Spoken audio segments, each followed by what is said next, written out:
चलिए। हेलो दोस्तों, आज इस वीडियो में लोग डिस्कस करेंगे चैप्टर 20 ऑफ सीआरपीसी। और जो चैप्टर 20 है उसका संबंध ट्रायल ऑफ समन केसेस से है। तो बेसिकली आज इस लेक्चर में लोग डिस्कस करने वाले हैं कि आखिर समन केस का ट्रायल मजिस्ट्रेट कैसे कंडक्ट करती है। इस बात को हम लोग इस लेक्चर के माध्यम से जानेंगे। तो दोस्तों, वीडियो स्टार्ट करने से पहले एक रिक्वेस्ट है कि प्लीज़ आप मेरे चैनल को सब्सक्राइब करें और मेरे वीडियो को ज़्यादा से ज़्यादा शेयर और लाइक करें। तो चलिए दोस्तों, आज का वीडियो स्टार्ट करते हैं। तो बेसिकली जो आज का चैप्टर है, आज का जो लेक्चर है वो किस चैप्टर पे बेस्ड है? चैप्टर 20। और चैप्टर 20 का संबंध किस टॉपिक से है? जो trial of summon cases by magistrate. तो और ये चैप्टर है, इसमें जो सेक्शंस है वो सेक्शन 251 से सेक्शन 259। क्लियर? तो दोस्तों, आज के इस लेक्चर को स्टार्ट करने से पहले जो आज का लेक्चर क्या है, आज का लेक्चर है, हम आज लेक्चर में लोग क्या जानेंगे कि आखिर मजिस्ट्रेट कैसे कंडक्ट करती है ट्रायल समन केसेस का। तो सबसे पहले हमको ये जानना जरूरी हो जाएगा ना कि समन केस क्या होता है। तो देखिए दोस्तों, जब समन केस का बात आता है तो समन केसेस को सीआरपीसी के सेक्शन 2 क्लाउज डब्ल्यू में डिफाइन किया गया है। और सेक्शन 2 क्लाउज डब्ल्यू के अकॉर्डिंग समन केस वह केस होता है जो वारंट केस नहीं होता है। तो समन केस को समझने के लिए यह आवश्यक हो जाता है कि वारंट केस को समझना। तो वारंट केस को भी डिफाइन किया गया है सेक्शन 2 के क्लाउज एक्स में सीआरपीसी का। और सेक्शन 2 क्लाउज एक्स के अकॉर्डिंग वारंट केस वह केस होता है जिसका संबंध उस ऑफेंस से होता है जो पनिशेबल होता है with death, imprisonment for life या फिर imprisonment for term exceeding 2 years.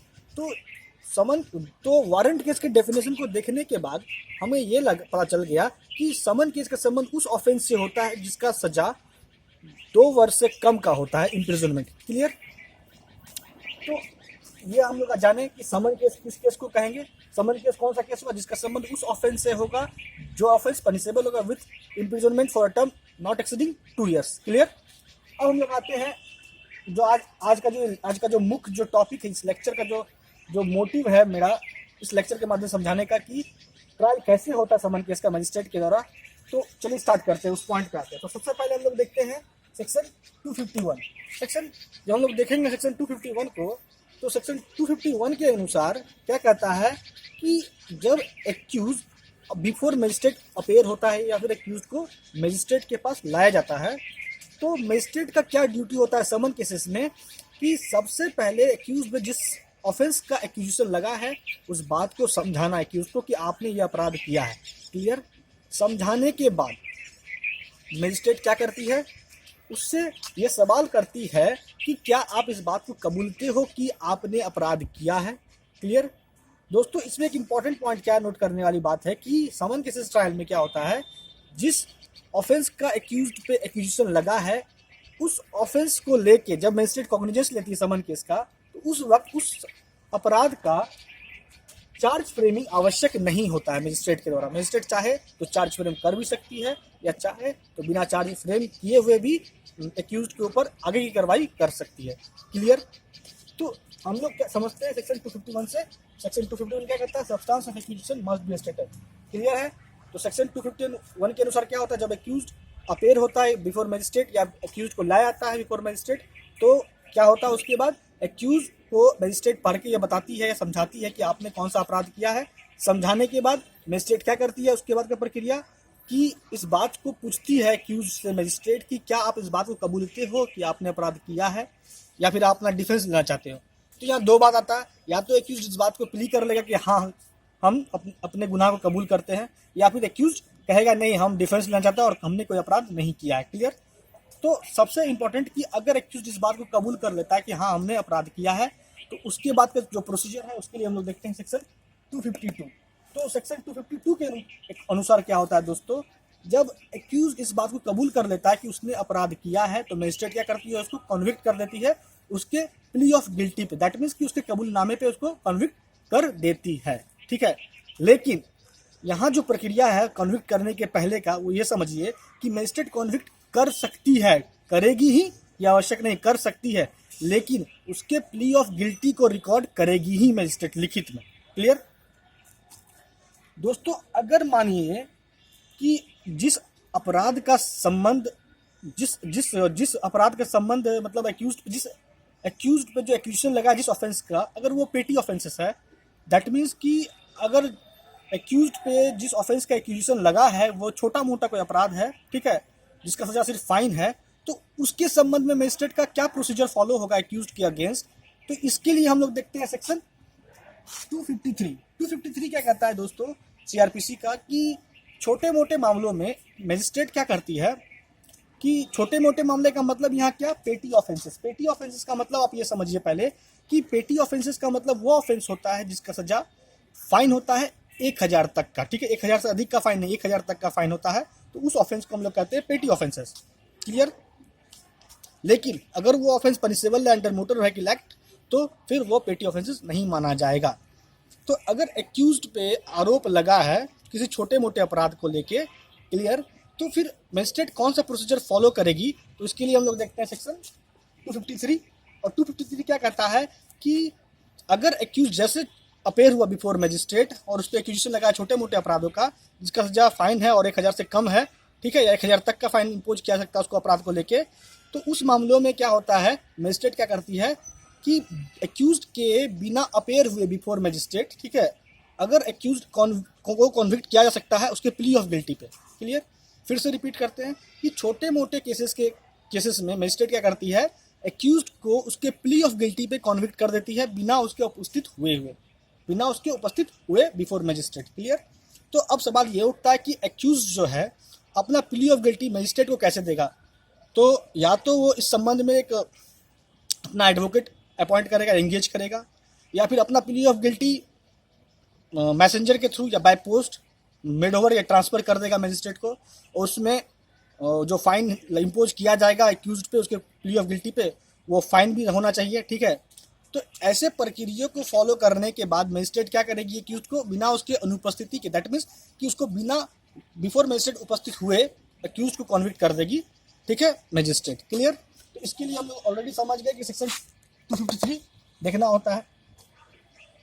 अब हम लोग आते हैं सेक्शन 254 में। 254 क्या कहता है दोस्तों कि अगर मानिए कि एक्यूज्ड इस बात से मुकर जाता है कि उसने कोई अपराध नहीं किया, दैट मीन्स वो यह कहता है कि नहीं मैंने कोई अपराध नहीं किया है, क्लियर, तो मजिस्ट्रेट क्या प्रोसीजर फॉलो करेगी। तो देखिए समन केसेस में क्या होता है कि अगर एक्यूज्ड जब पूछा गया, उसको जब सब्सटेंस ऑफ एक्यूजेशन पढ़ के सुनाया गया, उसके बाद पूछा गया मजिस्ट्रेट से, मजिस्ट्रेट जब पूछी एक्यूज्ड से कि आपने ऑफेंस किया है, तो एक्यूज्ड ने कहा मैंने नहीं किया और मैं इस संबंध में डिफेंस लेना चाहता हूँ, तो उसके बाद का जो प्रक्रिया है उसके लिए हम लोग देखते हैं 254। 254 में क्या होता है दोस्तों, जब एक्यूज्ड को कन्विक्ट नहीं करती है मजिस्ट्रेट उसके प्ली ऑफ गिल्टी पे, तो मजिस्ट्रेट क्या करती है, प्रोसिक्यूशन को निर्देश देती है कि आप इस संबंध में, दैट मीन्स कि एक्यूजिशन के संबंध में एविडेंस कलेक्ट करें और एविडेंस प्रोड्यूस करें। तो इस स्टेज पे प्रोसिक्यूशन इस बात के लिए भी अप्लाई कर सकता है मजिस्ट्रेट को कि वह चाहता है कि किसी विटनेस, जो उसका विटनेस, जो प्रोसिक्यूशन विटनेस है, उसको लेके समन मजिस्ट्रेट इशू करे, ठीक है, चाहे वो एविडेंस देने को लेके हो, चाहे डॉक्यूमेंट को प्रोड्यूस करने को लेके हो। क्लियर। जब प्रोसिक्यूशन अपना एविडेंस दे देता है या प्रोसिक्यूशन को सुनने के बाद, उसके बाद मजिस्ट्रेट क्या करती है कि एक्यूज्ड को बोलती है कि आप अपना डिफेंस लो। क्लियर। जब मजिस्ट्रेट एक्यूज्ड को बोलती है कि एक्यूज्ड अपना डिफेंस ले, उसके बाद एक्यूज्ड अपना डिफेंस लेता है और एक्यूज्ड इस संबंध में अप्लाई कर सकता है कि बिफोर मजिस्ट्रेट या मजिस्ट्रेट के पास कि वह चाहता है कि अपने विटनेस को बिफोर कोर्ट प्रोड्यूस करना, तो इसके संबंध में एक्यूज्ड अप्लाई कर सकता है या एप्लीकेशन दे सकता है मजिस्ट्रेट को। लेकिन अगर मजिस्ट्रेट को यह लगता है कि उसने जो अप्लाई किया है उसका जो इरादा है ट्रायल प्रोसीजर को डिले करने का, तो उसके एप्लीकेशन को मजिस्ट्रेट रिजेक्ट भी कर सकती है। क्लियर। तो अब देखिए यहाँ क्या हो रहा है, यहाँ तक का प्रोसीजर समझ में आ गया।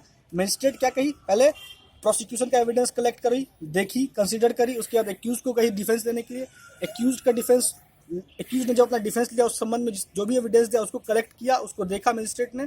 उसके बाद क्या होता है, दोनों को देखने के बाद कुछ कंक्लूजन निकलता है। तो उसके बाद का जो प्रोसीजर है उसके लिए हम लोग देखते हैं सेक्शन 255।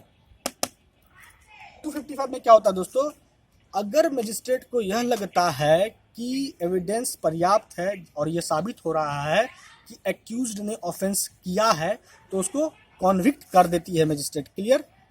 लेकिन अगर मजिस्ट्रेट 325 के तहत या 360 के तहत कार्रवाई नहीं करती है एक्यूज्ड पे, तो ही कॉन्विक्ट करती है, ठीक है। अदरवाइज अगर मजिस्ट्रेट 325 या 360 के तहत सेक्शन 325 या 360 के तहत कार्रवाई करती है, तो उस स्टेज में कॉन्विक्ट नहीं करती है। क्लियर, समझ में आ रहा है बात। लेकिन अगर एविडेंस, ये एक हो गया कि अगर एविडेंस यह लगता है कि एक्यूज ने ऑफेंस किया है तो, लेकिन अगर एविडेंस को देखने के बाद मजिस्ट्रेट को यह लगा कि एक्यूज ने कोई ऑफेंस नहीं किया है, तो फिर मजिस्ट्रेट क्या करती है, उसको एक्यूट कर देती है, दैट मीन्स बाइज्जत बरी कर देती है। तो दोस्तों अब हम लोग इस लेक्चर को कंक्लूड करते हैं। तो सबसे पहला क्या था, आज का जो लेक्चर था trial of summon cases by magistrate. इस लेक्चर में हम लोगों ने जाना कि समन केस किस केस को कहेंगे, उसको कहाँ डिफाइन किया गया है, और इसका ट्रायल का प्रोसीजर पहला स्टेज क्या होता है। तो जब एक्यूज अपेयर होता है तो सब्सटेंस ऑफ एक्यूजिशन जो है, जो भी एक्यूज पे आरोप लगा ऑफेंस का, उसको पढ़ के सुनाया जाता है मजिस्ट्रेट के द्वारा, ये 251 कहता है।